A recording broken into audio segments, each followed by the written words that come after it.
എല്ലാവർക്കും സുഖമെന്ന് വിശ്വസിക്കുന്നു. നമ്മൾ മനുഷ്യർക്ക് വലിയ പ്രത്യേകതയുണ്ട്.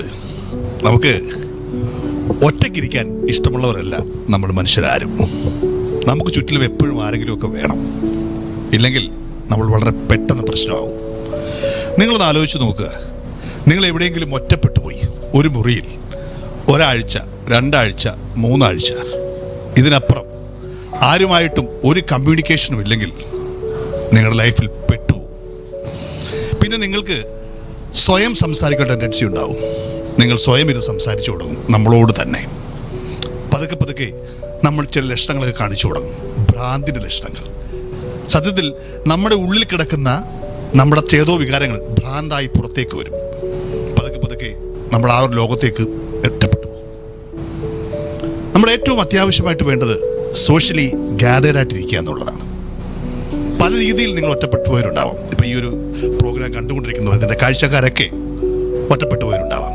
ജീവിതത്തിൽ പേരൻസ് നഷ്ടപ്പെട്ടവർ, അല്ലെങ്കിൽ മക്കൾ നഷ്ടപ്പെട്ടവർ, അല്ലെങ്കിൽ ഭർത്താവ് നഷ്ടപ്പെട്ടു, ഭാര്യ നഷ്ടപ്പെട്ടവർ, ആരോരുമില്ലാത്തവർ, ഒരു മുറിയിൽ എല്ലാം ഉണ്ട് പക്ഷേ ഒന്നുമില്ലാത്തവർ.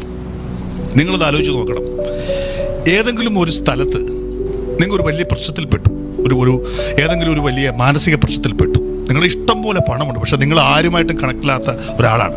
നിങ്ങൾക്ക് ഫ്രണ്ട്സ് ഇല്ല, ബന്ധുക്കളുമായിട്ട് കണക്ഷൻ ഇല്ല. നിങ്ങളുടെ കയ്യിൽ പണമുണ്ട്. ആ പണം കൊണ്ട് ആ പ്രശ്നം ഒരിക്കലും തീർക്കാൻ കഴിയില്ല. നമുക്ക് ഏറ്റവും അത്യാവശ്യം വേണ്ടത് ബലമാണ്. ബലമെന്ന് പറയുന്നത് ബന്ധുബലമാണ്, സൗഹൃദ ബലമാണ്. നമുക്കൊരു പ്രശ്നമുണ്ടാകുമ്പോൾ നമ്മുടെ ഒരു വിഷമം പറഞ്ഞു തീർക്കുവാൻ ഒരു നല്ല സൗഹൃദം ഉണ്ടാകുക എന്നുള്ളതാണ് ഏറ്റവും വലിയ കാര്യം. പല സന്ദർഭങ്ങളിലും എൻ്റെ ഏറ്റവും വലിയ ഭാഗ്യം അതാണ്.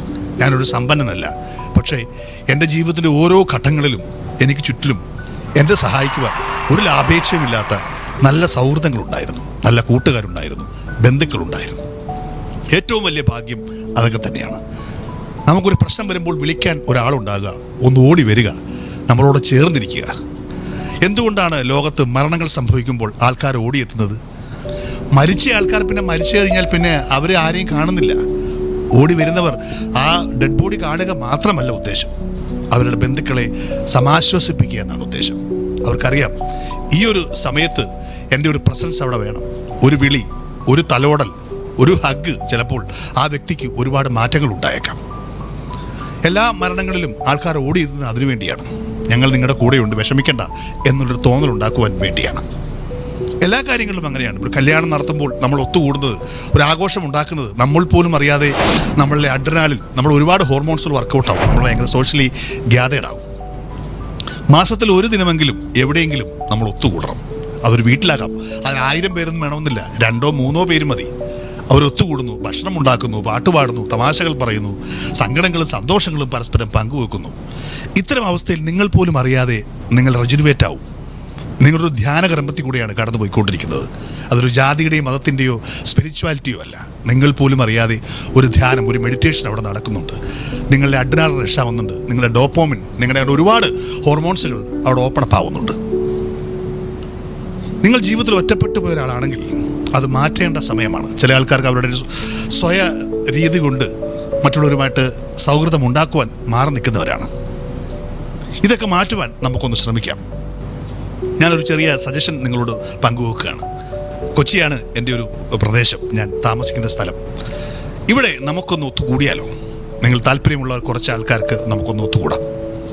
അതൊരു മെഡിറ്റേഷൻ പ്രോഗ്രാം തന്നെ ആയിക്കോട്ടെ, ഒരു ഹാപ്പിനെസ് പ്രോഗ്രാം തന്നെ ആയിക്കോട്ടെ. സൗഹൃദങ്ങളില്ലാത്ത നിങ്ങൾക്ക് സൗഹൃദങ്ങൾ ഉണ്ടാക്കുവാൻ ഒരു വേദിയാവട്ടെ.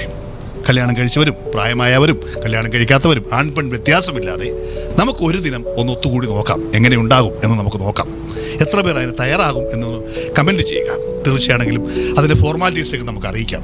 നമുക്കൊരു ദിവസം മുഴുവൻ ഭക്ഷണമൊക്കെ കഴിച്ച് പാട്ടും പാടി രസങ്ങൾ പങ്കുവെച്ച് നമ്മുടെ വിഷമങ്ങൾ ഷെയർ ചെയ്ത് ഒരു പുതിയ സൗഹൃദ കൂട്ടായ്മയായി മാറിയാലോ എന്നൊരു ചിന്ത ഞാൻ പങ്കുവെക്കുകയാണ്. നിങ്ങൾ എത്ര പേര് അങ്ങനെ വരുമെന്നൊന്നും എനിക്കറിയില്ല, പക്ഷേ ഇതൊരു പങ്കുവെക്കൽ മാത്രമാണ്. നടക്കുമെങ്കിൽ നടക്കട്ടെ, നമുക്ക് ശ്രമിക്കാം. പക്ഷെ ഞാൻ പറയുന്നു, കൊച്ചിയിൽ നിങ്ങൾ കൂടിയില്ലെങ്കിലും എവിടെയെങ്കിലുമൊക്കെ നിങ്ങൾ കൂടണം. എനിക്കറിയാവുന്ന ഒരു വ്യക്തി ചുറ്റിലും നായ്ക്കൾ മാത്രമാണ്. അയാൾ പുറലോകവുമായിട്ട് യാതൊരു ബന്ധവുമില്ല, ഒരു ബന്ധവും അദ്ദേഹത്തിന് ലോകവുമായിട്ടില്ല. ആ നായ്ക്കളുടെ ലോകത്താണ് അയാൾ ജീവിക്കുന്നത്. മറ്റാരെയും തൻ്റെ വീട്ടിലേക്ക് അടുപ്പിക്കുകയില്ല. ആകെ ഒരു ഭാര്യയും ഭർത്താവും മകളും മാത്രമേ ഉള്ളൂ. അയലത്തുകാരോടും മിണ്ടുകയില്ല, ആരോടും മിണ്ടുകയില്ല. അയാൾ ഉണ്ടാക്കിക്കുന്ന ഒരു വേലിക്കെട്ടിലാണ് അയാൾ താമസിക്കുന്നത്. ഞാൻ പലപ്പോഴും ചിന്തിച്ചിട്ടുണ്ട്, ഏതെങ്കിലും രീതിയിൽ പ്രശ്നം വന്നാൽ ഇയാൾ ആരോട് പോയി പറയും? ഇയാൾക്കൊരു അസുഖം വന്നാൽ ഇയാൾ ആശുപത്രി കൊണ്ടുപോകും. ആരുമായിട്ട് കണക്ഷൻസ് ഇല്ല, കുറച്ച് നായ്ക്കൾ മാത്രമായിട്ട് കണക്ഷൻസ്. ഇത്തരം അവസ്ഥയിൽ നമ്മൾ പെട്ടുപോയാൽ നമ്മൾ പെട്ടെന്ന് മെൻ്റലാകും എന്ന് ഓർക്കുക. അതുകൊണ്ട് എനിക്ക് നിങ്ങളോട് പറയുവാനുള്ളത്, എപ്പോഴും കണക്റ്റഡ് ആയിട്ടിരിക്കുക എന്നുള്ളതാണ്. നിങ്ങളുടെ ഏറ്റവും അടുത്ത കൂട്ടുകാർ എത്രയും പെട്ടെന്ന് കണ്ടെത്തുക. അത് കോളേജിൽ പഠിച്ചവരാകാം, സ്കൂളിൽ പഠിച്ചവരാകാം, കൂടെ ജോലി ചെയ്യുന്നവരാകാം. പ്രത്യേകം ശ്രദ്ധിക്കുക, ഇത്തരം കൂട്ടായ്മകളിൽ മദ്യത്തിൻ്റെ അകമ്പടി കൂടുതൽ വേണമെന്ന് ഞാൻ പറയില്ല. മദ്യവും മയക്കുമരുന്നും ഇല്ലാണ്ട് തന്നെ നമുക്ക് ഗ്യാതറിങ് സംഘടിപ്പിക്കുവാൻ പറ്റും, നമുക്ക് എൻജോയ് ചെയ്യാൻ പറ്റും, നമ്മുടെ വിഷമങ്ങൾ പങ്കുവെക്കാൻ പറ്റും. പലപ്പോഴും നമ്മൾ ഷെയർ ചെയ്യപ്പെടാതെ പോകുന്നതാണ് പലപ്പോഴും നമ്മുടെ വലിയ പ്രശ്നങ്ങളുടെ കാരണം. ഒരുപാട് ആത്മഹത്യകളുടെ കാരണവും അതൊക്കെ തന്നെയാണ്, ഷെയർ ചെയ്യപ്പെടുന്നില്ല എന്നുള്ളതാണ് സത്യം. അതുകൊണ്ട് ഷെയർ ചെയ്യപ്പെടുവാൻ നിങ്ങൾ ശ്രമിക്കുക, ഉറപ്പായിട്ടും നടക്കും. അപ്പോൾ ഞാൻ പറഞ്ഞത് മറക്കണ്ട, കൊച്ചിയിൽ നമുക്കൊരു ദിനം പ്ലാൻ ചെയ്യാം. അങ്ങനെയാണെങ്കിൽ അതിനൊരു ഹോട്ടൽ ബുക്ക് ചെയ്യേണ്ടി വരും, ഒരു ഹോൾ ബുക്ക് ചെയ്യേണ്ടി വരും. അവിടെ നമുക്ക് പ്ലാൻ ചെയ്യാം. ഇതൊരു പ്ലാൻ മാത്രമാണ്. എന്തായാലും എല്ലാവരും ഒരിക്കൽ കൂടി ഞാൻ പറയുന്നു, എപ്പോഴും നിങ്ങൾ ഗ്യാതേർഡ് ആയിട്ടിരിക്കുക, ഗ്യാതറിങ്ങൾ സംഘടിപ്പിക്കുക, എപ്പോഴും കണക്റ്റഡ് ആയിട്ടിരിക്കുക. Wish you all the best.